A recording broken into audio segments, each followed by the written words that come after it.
This is Anchi from Emory Wellness, and in today's yoga practice we are focusing on releasing tension through the upper body as well as building strength and range of motion in the upper back and the shoulders. For today's class, you are going to need a couple of yoga blocks. You will also need, we're going to do some self-massage on the neck and jaw at the end. So you'll need a couple of balls around the size of a tennis ball, and you'll also want a bag to put the balls in, or a long sock. And then lastly, we're going to have a little bit of some practices where we're creating kind of a glide and slide motion on the floor.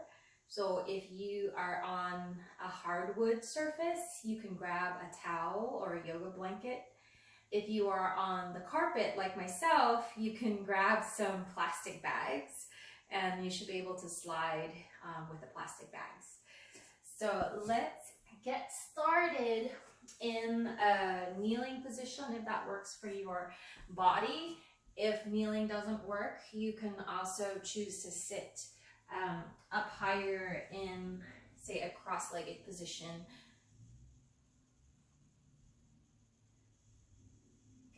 So once you're in your sitting position, the first thing that we're going to do is we're going to map out the neck range of motion and the actual bone movements of the different joints in the neck. When we have that awareness of the arthrokinematics, which is the movement of the bones, it can help us to move more efficiently. Yeah. So the first joint that I'd like you to map out and embody is the AO joint, the atlanto-occipital joint, which is the joint between your skull and the first bone in your neck. And that joint is higher up than we think. So it is right between your ears, behind your nose, and you can feel your occiput, and it's a little bit inward of the occiput. So it's right higher up than most of us think. And this first joint is kind of like a hinge joint. The two bony protrusions on your skull are kind of oblong, and they sit on kind of two divots in the atlas. And so the movement is a gliding motion of the skull as you are basically nodding your head in a yes manner. So imagine this AO joint and imagine the two bony protrusions in your skull gliding back as your skull tips forward. And then imagine those two protrusions gliding forward to allow your head to tilt back. And really slow it down and see if you can get that sense of your skull bone gliding against those divots in your atlas, so that you're not really borrowing too much from the other neck bones right now to create this movement. So the head going back and forth, that's where that's the main joint that creates that movement in your neck.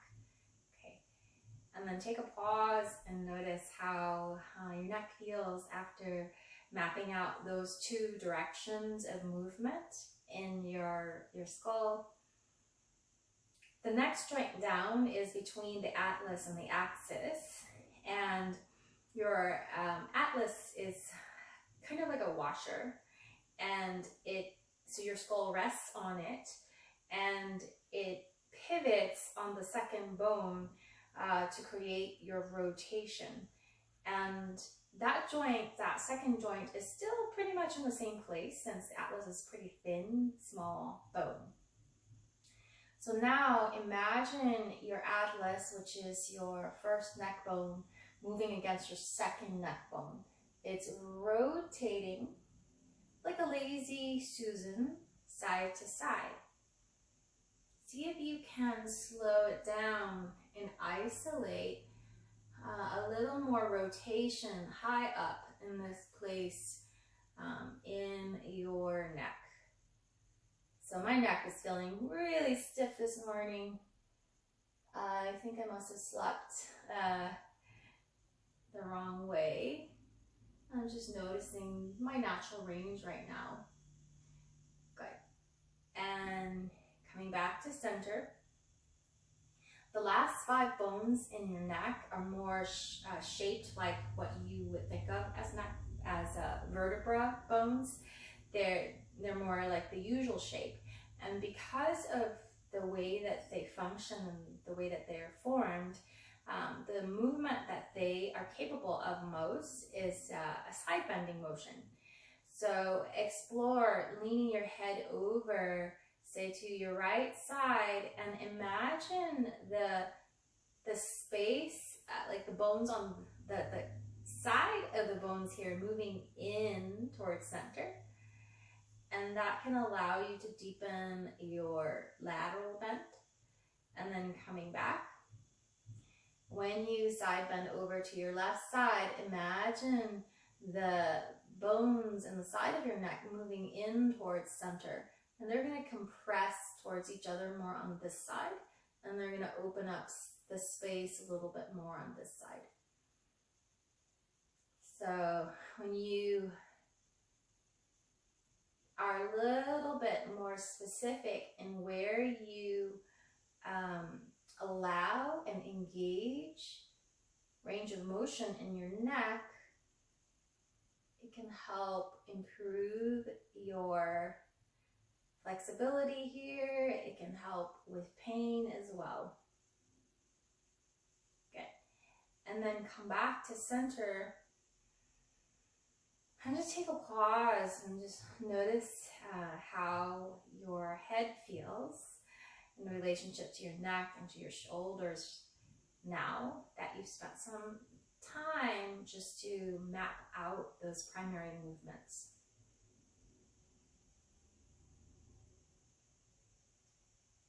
The next thing that I'd like us to explore is the breath. So oftentimes when we harbor a lot of tension in the upper body, it's really helpful to look at our breathing habits. Most of us tend to be chest breathers. We tend to, when we inhale, lift and engage up here. And these are accessory muscles of breathing. They're not the primary muscles. And so if we are over-recruiting up here all the time, it's very inefficient and it can lead to more stress and tension in the upper body. So try that pattern of, lifting up in your collarbones again on that inhale. And just notice like, hey, is this, does it feel good for me? Does it feel familiar for me? I mean, that's a habit that I have had and have been working on reversing for a long time. So we're going to, instead of lifting up on the inhale, we are going to see if we can stretch the diaphragm laterally into the sides and into the back of the ribs instead. So we're coaxing the deeper primary muscle of breathing to move a little bit more. Okay, so you can choose to hug yourself like this to find that side movement. And as you inhale, just imagine the sides of your ribs flaring out like the gills of a fish.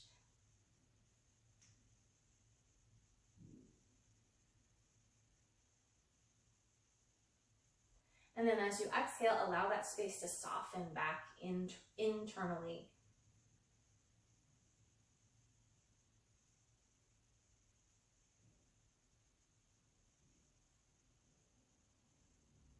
Notice if you're still trying to help up in the upper body in any way. And if you are, try to soften your jaw, soften your eyes, soften your throat.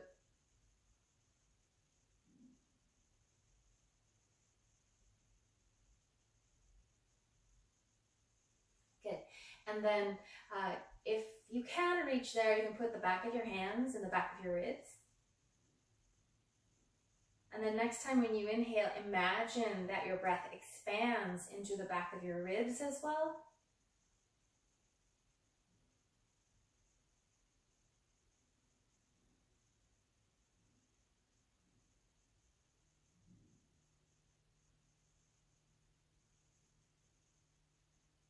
And it takes time to reverse our patterns of breathing, or to cultivate more diverse patterns of breath. So be kind and patient with yourself as you find more movement through your rib basket on inhalation. So the diaphragm can expand laterally, forward and back here in the rib basket. And then another movement is going downward, but we're going to skip that for today. So one more time, feeling that circumferential breath throughout your rib basket. And then exhale nice and slow so that you can feel your deep lower core engage to stabilize your spine.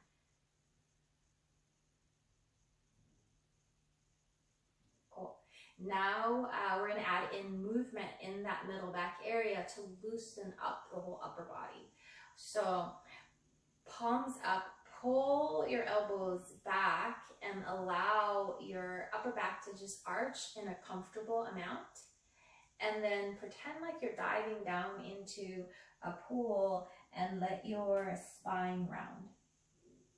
And then pull, untuck your tail and draw your elbows in, allow your back to arch in a comfortable amount.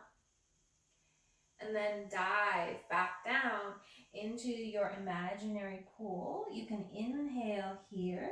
See if you can find that back breath more as you inhale here. And then as you exhale, untuck your tail, pull your elbows in, let your middle back articulate up, and then let your head rise from the movement of the middle back first, okay? And then keep exploring that dive and rise, dive, and then rise. Start from untucking your pelvis rather than lifting your head. And you can see that I'm also starting to dive off center so that I can stretch through my rib basket at different angles. So you're welcome to do that as well. You can vary the location, how far you reach forward. So move at a range that feels supportive, feels good for your body.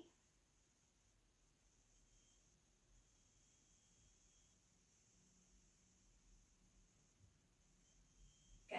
And then we're going to lift up and pull the block out if you have one.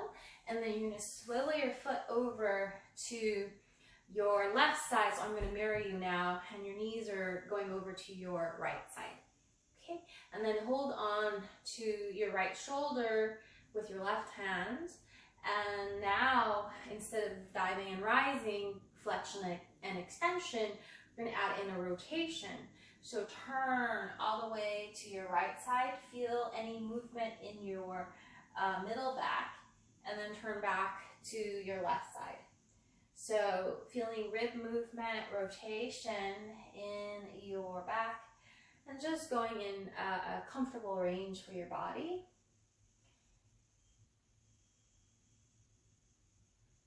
And then once you feel like you're getting a little rotation into your middle back, notice what's happening with this bottom hip here. This left hip, is it moving with your rotation?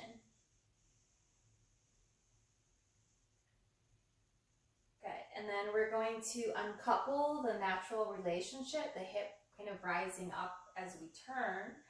So when you turn over again, stay here and exhale. And then when you inhale, turn back to your left hip, but let it roll up. And so you feel like this side of your waist is shortening. And then turn away from that left hip and let it drop down so you feel like this waist is elongating. So turn back and turn away. And just explore the... Okay, that camera just stopped. All right, and so after rotating, now add in your side bends. So transition with your hand on top of your head and find your side bend over to your left side. Explore side bending over to your right. So no force, just explore your range.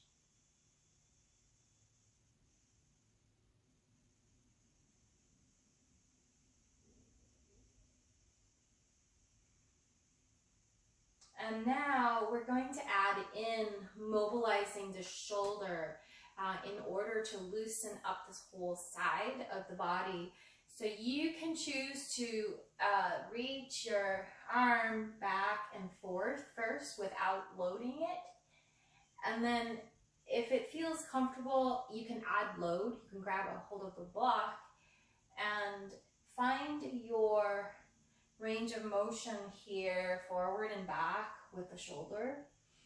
And then you can also start to turn the arm bone internally, externally. So getting another couple of directions of movement down. And then you're also, your shoulder can, cross over and swing out. So you can cross over, swing out to the back. And then you can diversify and create more spiraling movements through your shoulder. And obviously, I'm not keeping my back rigid. I'm allowing my spine to move with the shoulder range. And I'm allowing my elbow to bend as well to get a little bit more diversity and range into that shoulder, okay? And we're going to pop back up into a kneel or maybe cross-legged. Take a little pause, dive and rise a few times here. If you want to progress, you could even lift up and do your dive and rise in a high kneel. You can go up and down with the kneeling, yeah? And then we're gonna do that deer sequence on the other side. So sit down and hold on to your shoulder with your right hand, opposite shoulder. Explore your spinal rotation in this asymmetrical sit. You can inhale as you turn more to your left side, and exhale as you turn back to your right side. Notice the amount of rotation you have in your middle back, especially in that T12 junction. And T12 is the bottom vertebra in your middle back. It's that connection between your middle back and your low back. And notice your hip. Is it locked in place, or is it moving a little bit with your spine turning? Yeah. And then we're going to reverse that relationship. So next time when you turn over to the left side, take an exhale here. Inhale back to that right hip and see if you can let it rise up. Exhale, turn away and let that right hip drop.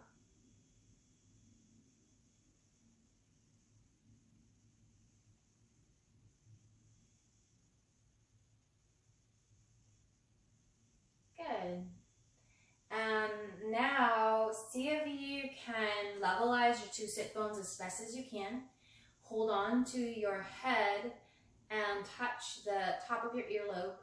Find your spinal side bends and also rib movement maybe. Oh, there's definitely one side that's a little bit more restricted than the other for me. That left side here.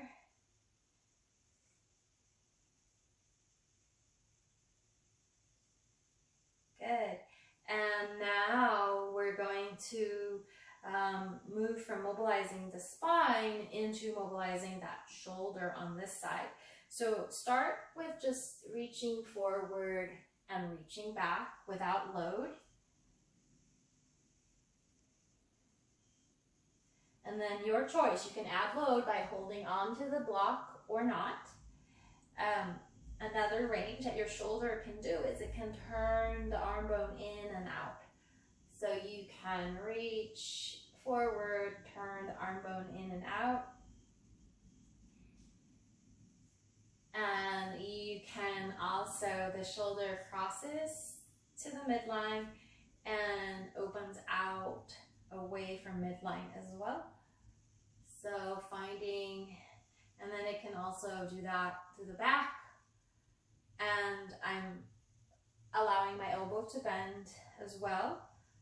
And then just freestyle, explore your shoulder range, your arm range by adding in maybe spiral, circular-ish movements.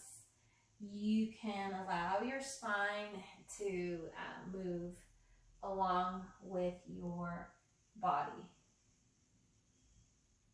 Okay, we'll release the block and come on back to, we'll come back to a sit with the legs in front of us. And just take a moment and feel your upper body after the warm-up, yeah? Let's feel like there's a little more circulation. Okay, and we're gonna need a siding, either plastic if you're on carpet or blanket if you're on hardwood. We are going to explore the stability of the shoulders next. So first direction is through extension. Most of the time we're here. This is more of a flex position, and you know the pecs can become really shortened and tightened, and then that encourages poor posture as well. So we're going to reverse that by turning the fingers back, yeah, and then you're going to just stretch your hands down. If this is a little bit too much to go, like you can't touch the floor, you can put the blocks behind you so that you can have your hands on the block. Okay, so retract your scapula towards the spine and see if that can lift your heart up a little bit. Whew. So for me, this is pretty intense, and you might just hang out here. Breathe into this mini back bend. And if you want to add a little bit more load, you can press down through your hands and you can move your bum further away, and that's going to deepen that extension through the shoulder. And then you can pick up your bum and move it back. So it's going to load the shoulders as you do that, and you're just kind of exploring in a gentle way first. Okay, so you can move forward, deepen that shoulder extension, move back, lessen that shoulder extension. Okay, and then we're going to add in a little twist.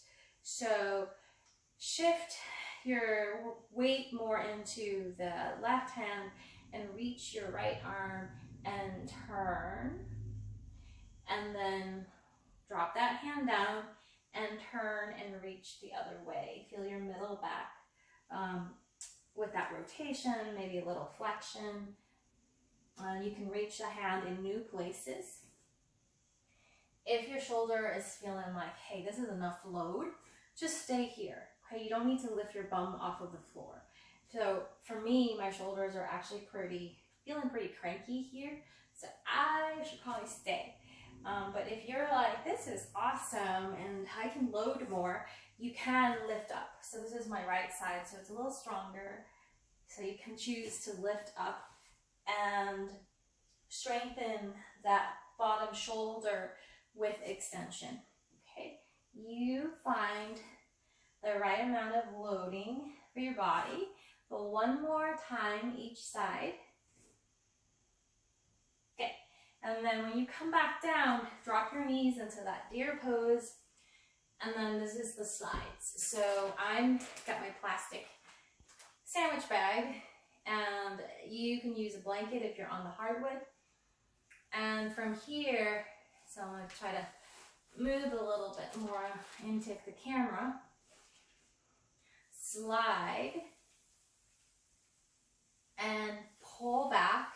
Feel your core engage as well, so it's just not just your poor arm that's stabilizing you, but see if you can sense as you exhale and pull back that your trunk is stabilizing to help. Yeah. And again, you can choose to slide out as far as comfortable for your shoulder. It doesn't have to look like mine. And you can vary where you slide out. You don't have to go straight out to the side. You can reach back a little bit more. You can reach forward a little bit more. You can play and kick out the opposite leg. It's going to be more challenging if you add in moving the top arm. It's going to load that bottom shoulder more. So variations. Okay. Good. And then we'll do the other side. So move your blanket or your plastic deer pose on the second side. Shoulder slides.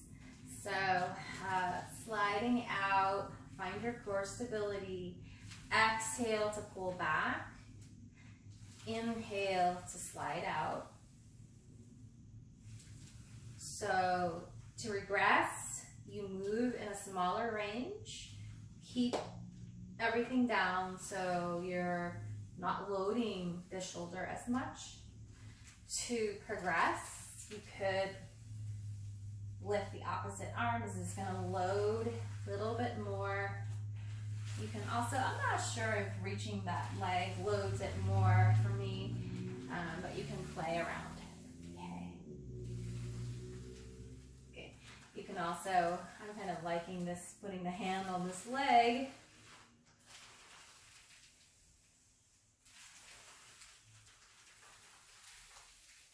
Good.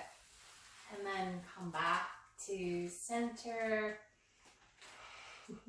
Try to remove your plastic and shake it out. So just not letting any tension accumulate through the upper body here. Okay. Next thing that we're going to do is we're going to try to unglue the scapula from the rib cage. So your scapula isn't attached to your rib cage by, it's just floating, and it's stabilized by muscles. And the stability of the scapula obviously affects the strength and stability of your shoulder. So when your hands are like this, as you move your palms, it is moving your scapula. Yeah? It's mirroring the movement of your scapula. So just take your attention to your two shoulder blades and see if you can sense if they're moving at all with the way that your hands are kind of pivoting in and out. Okay. And then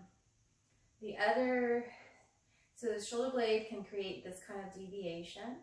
It can also wing out, so that's scapular protraction like this, and then it can draw in towards the spine, and that's retraction. So you can create that motion here, protract and retract.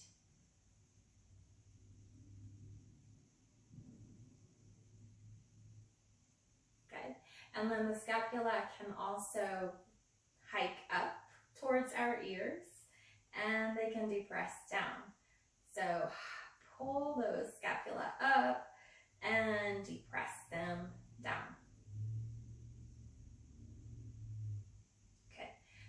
to combine those movements through a variation of cat-cow that you can think of it as shoulder spirals. Okay, so you're coming down on,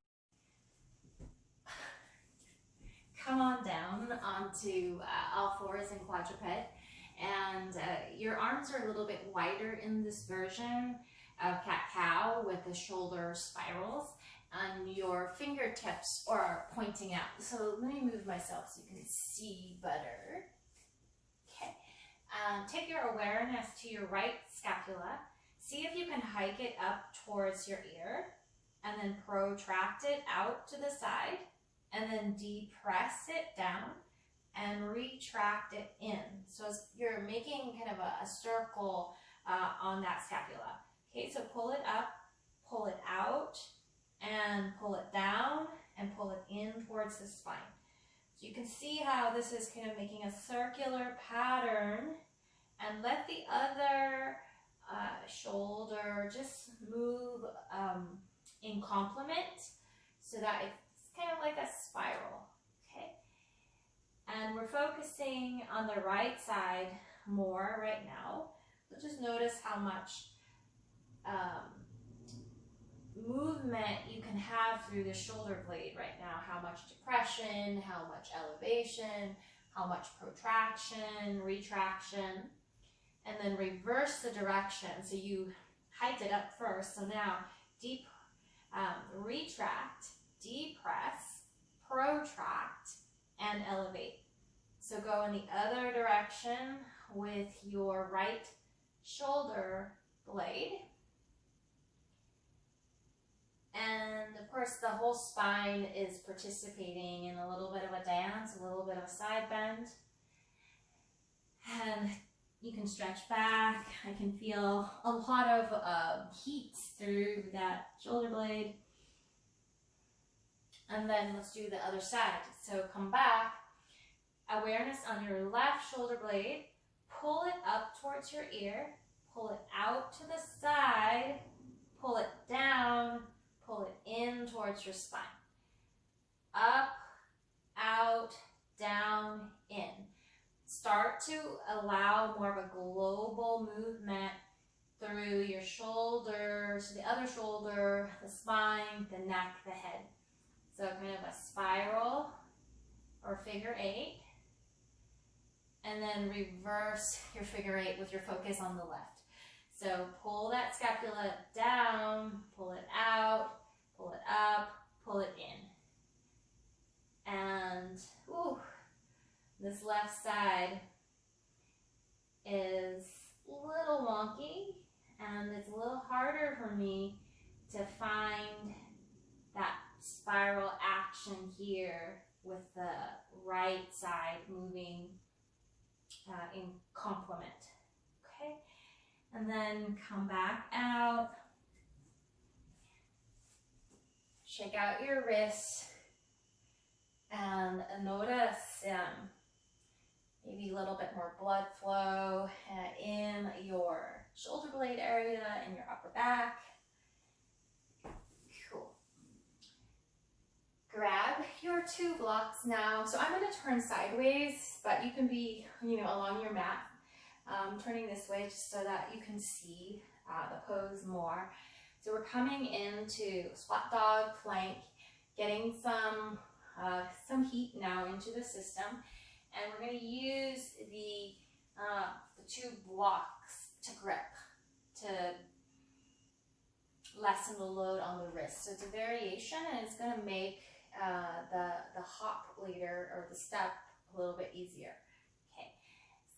When you're ready, you're lifting your knees up, you're coming up into down dog first, and just enjoy the stretch through the back of your legs.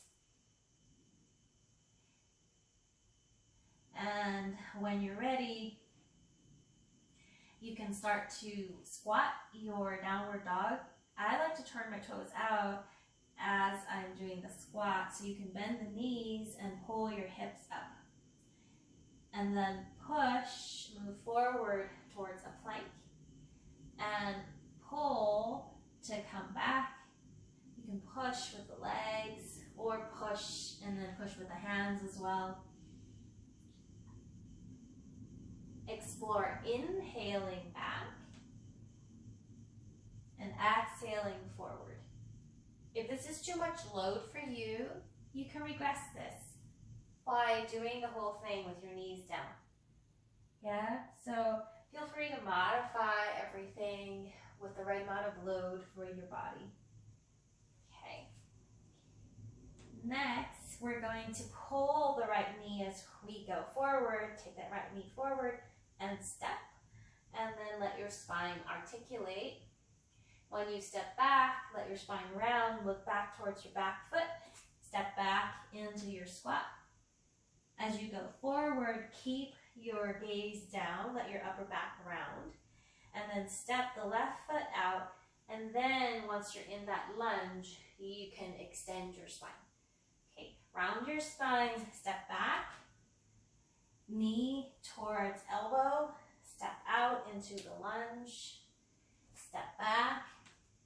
You can again do this whole business with the knees down.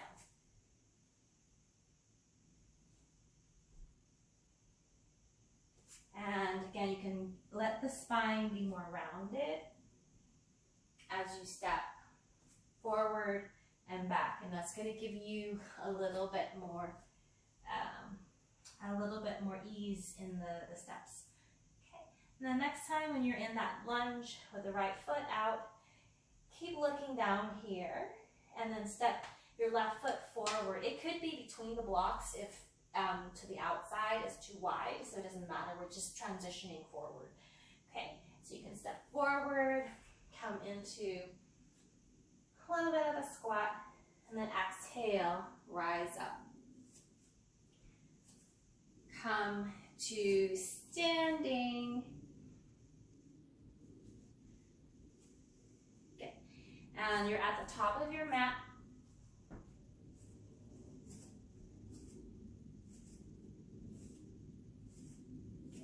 And we're coming back to dive and rise and standing first. So soften your knees, pull, find your back bend, dive into your imaginary pull. Inhale here, pull to come back up. Inhale as you dive, exhale as you rise. To challenge your legs more, you can add in a squat. And you can go lower and lower with your squat. So keep your hips back, weight on the heels, not on the toes or the knees. And you can dive off to the side. To regress this, obviously, you can come up higher. Yeah, so working in a comfortable range for your body. And the next time when you dive, come all the way into a forward fold. Take 3 breaths here. Can you find that breath expressing itself through the back of your ribs?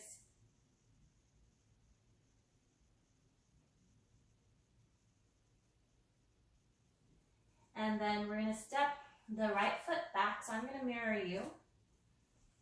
Okay, and from here, grab your blocks. Could be 1 or could be 2. It's the lock blocks. Okay, so from here, lock your 2 blocks together. If it's, our blocks vary in weight and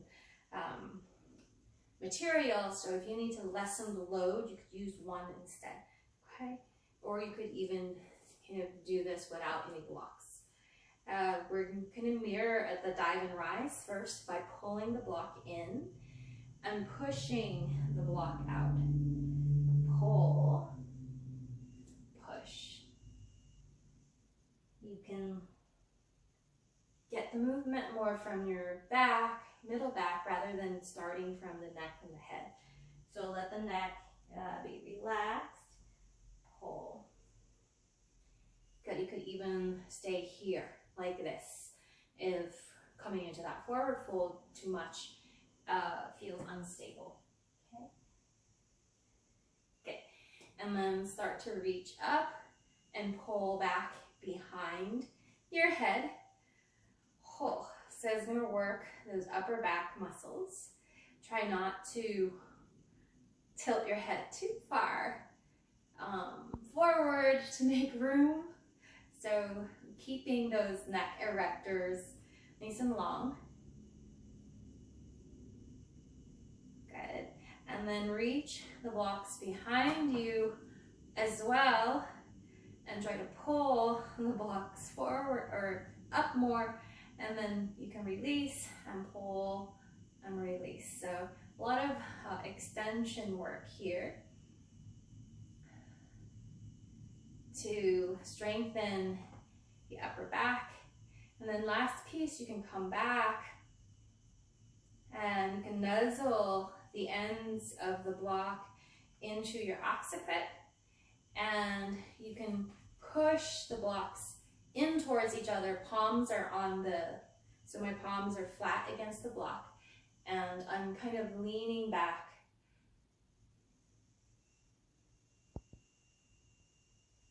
And ooh, it feels really good to push the head into the block and turn a little bit as well. And then, oh, I forgot the best part. Okay, so we were supposed to do this before the back bend. Try to make a little bit of a circle. Whew. Go in the other direction with your circle. Good. And then you can come back to that little supported head position. Turn a little bit here. And then lift those blocks up. Find your forward fold. You can lengthen the blocks into the high setting. And then find your spinal extension. Bend that front knee and lengthen your spine. Lengthen the neck, so neck neutral. And you could stay here with this quality of your trunk nice and long. You can also turn towards that front leg by lifting your left arm.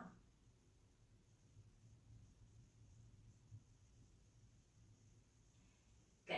De-rotate. You can take that hand back towards the hip and then forward. And step your back foot forward. Come back into the forward fold. Feel the difference between one side and the other. Find your thoracic breath. And then bend those knees. Pull your arms in and rise up. Your elbows in, dive and rise. Second time in standing. And again, you pick the loading, how much of a squat you're in. Okay, and pull and round. The tendency is to kind of like start from the head. So when you come up, untuck your pelvis, pull your elbows in, feel your middle back articulate into extension, and then let your head come up with it. Okay, don't overwork your poor neck muscles.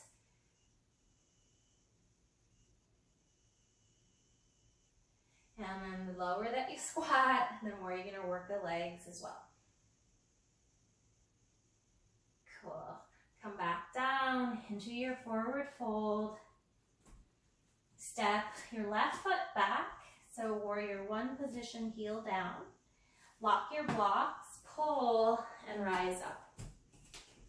Okay, start in more of a neutral spine. Push, pull. Push, pull. Good. You can add in the dive, the rise, as is comfortable for your body. You can vary the trajectory.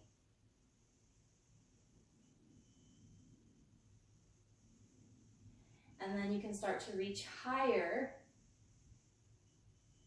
with this push-pull action. And then eventually we want to focus on getting the arms to move with some extension behind the head towards the back body.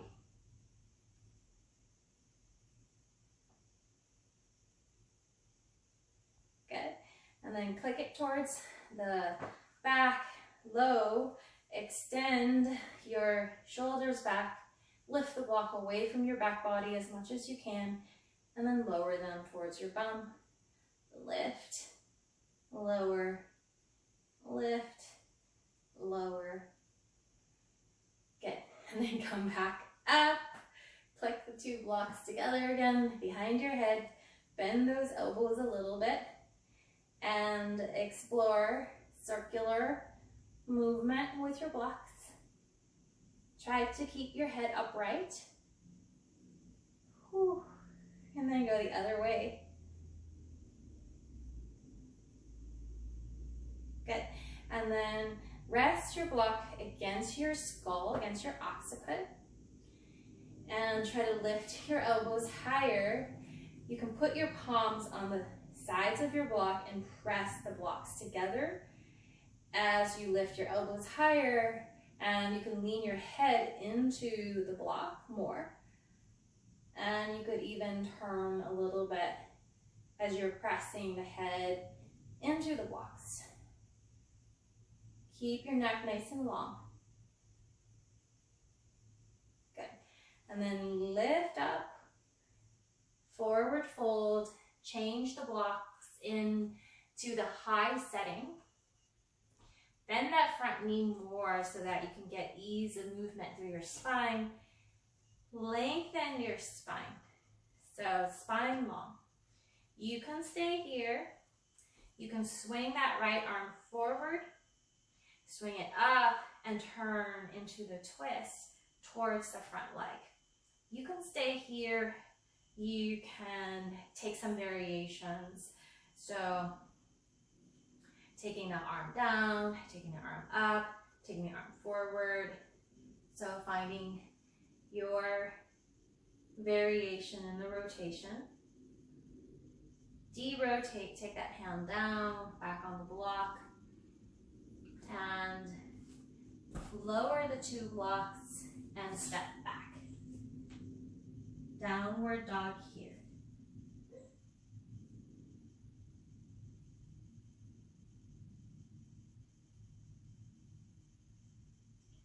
Nice. Take another breath here. We'll slowly lower the knees.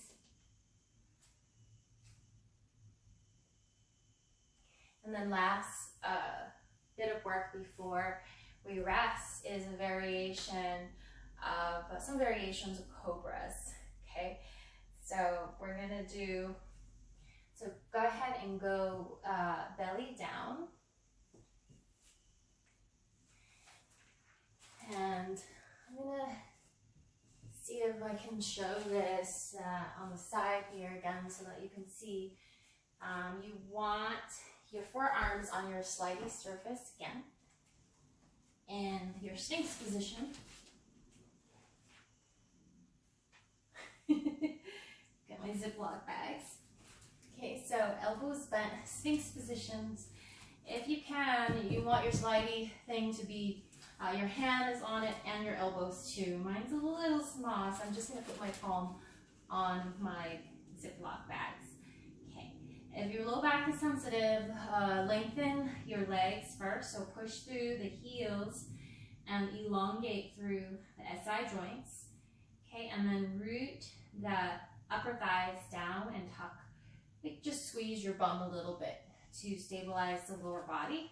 Okay, and then as you can try inhaling and sliding the arms, and then exhaling, pulling the arms back towards your Sphinx, and push and pull,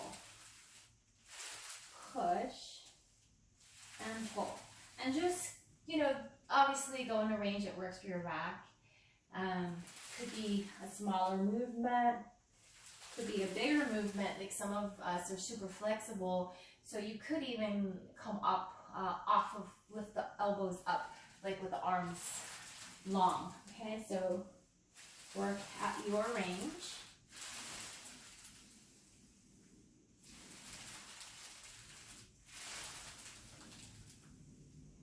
And then next time when you come down, we're gonna work contralaterally. So tuck your left elbow in, reach your right arm, left leg, and tap.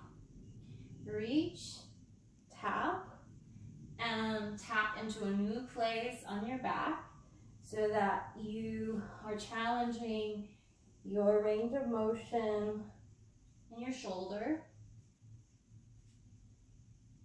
And try to lift the arm, the leg wider, higher, lower, so into new places. Good. And then come back to your slidey surface. 3 more rounds.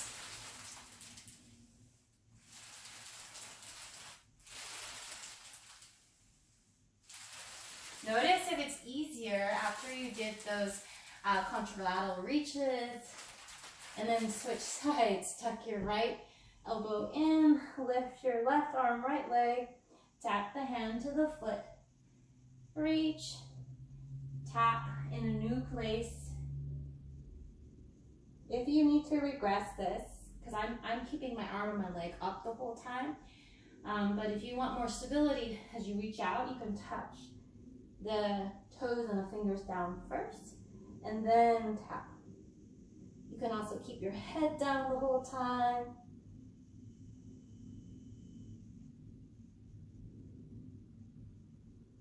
Good. Come back. Last 3 rounds of this sliding cobra. So sliding out, exhale, pulling in. Notice if it becomes progressively easier.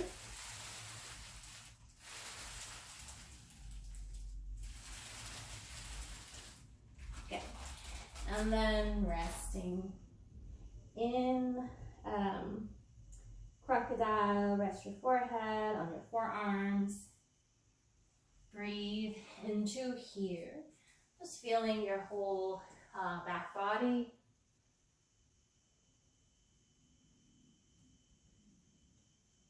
Good, and then I promised the neck massage and the jaw massage.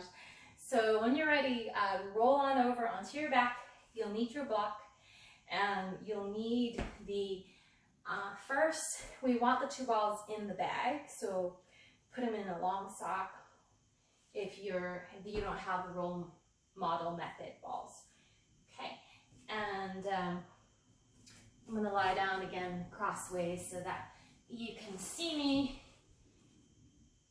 Your head is going to go on the block, and you're placing the ball right along your occipital ridge like this, and the balls will be on the block as well. Okay, so you can come down first, rest your head on the block, and then nuzzle the ball there. And you want to feel like the occiput is hinging on the balls, and it's lengthening the muscles of the lower part of the neck here. Whew. Feels pretty good. So you can stay and, be in stillness and just kind of feel that elongation through the neck. And then when you're ready, tilt your pelvis forward and back. So you're encouraging a yes nod, and you can facilitate that with the hands guiding a little bit as well.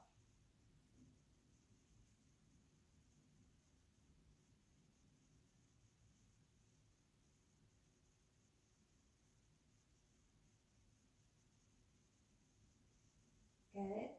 And then widen your feet and windshield wipe slowly side to side. Allow the pull of the legs to rotate your whole spine, including your head, over to that side. So you're moving your head in a no nod.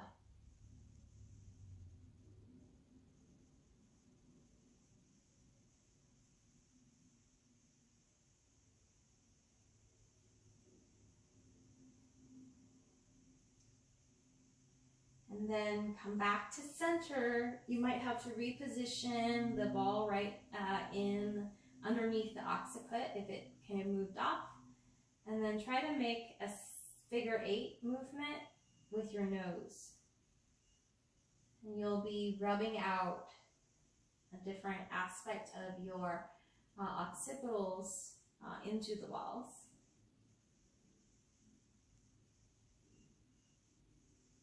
Good. And then take the balls out, rest your head on the block.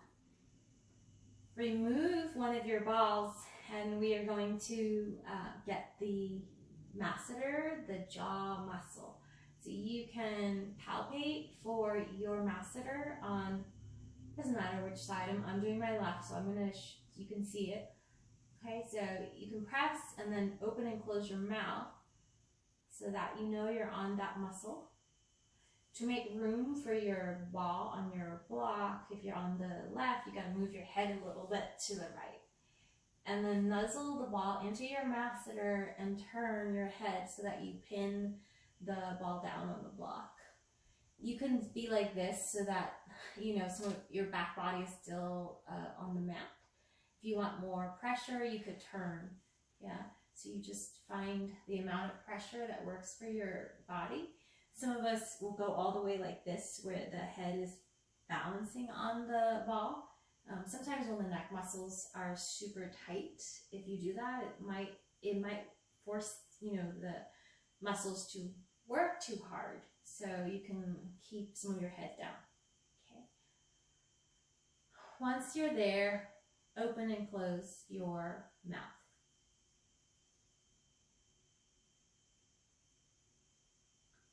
You know, I've never done it with 2 balls, but I'm kind of thinking it's going to feel really good to make a jaw sandwich. So you could add in compressing with the other one as well. Good. And then you could nod your head. Yes. You could try to nod nose a little harder with the head down. You can twist the ball, and that adds another layer of perfusion into the fascia, into the tissues. Good. And then you can turn around and do the other side as well. Okay, so come all over to your second side. Nuzzle the ball into the masseter. You can add in the sandwich business if you like.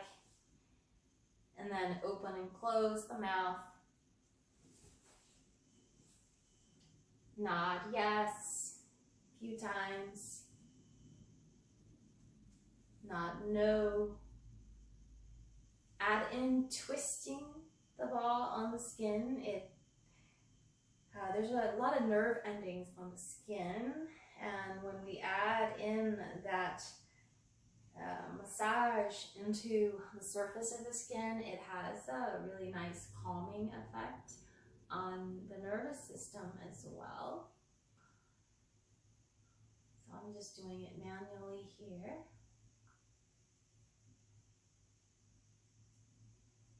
And when you're ready, release the self-massage work and come into a resting position of your choice.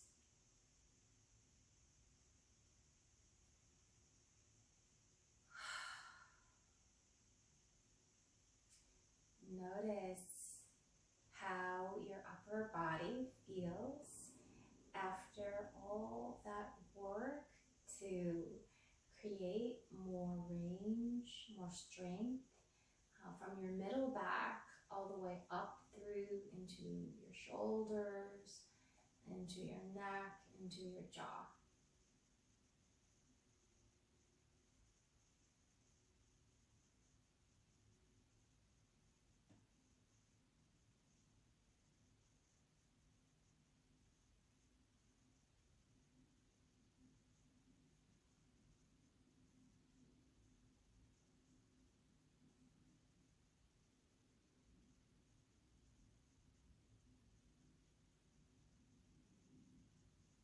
So you're welcome to stay here as long as you like in the rest pose.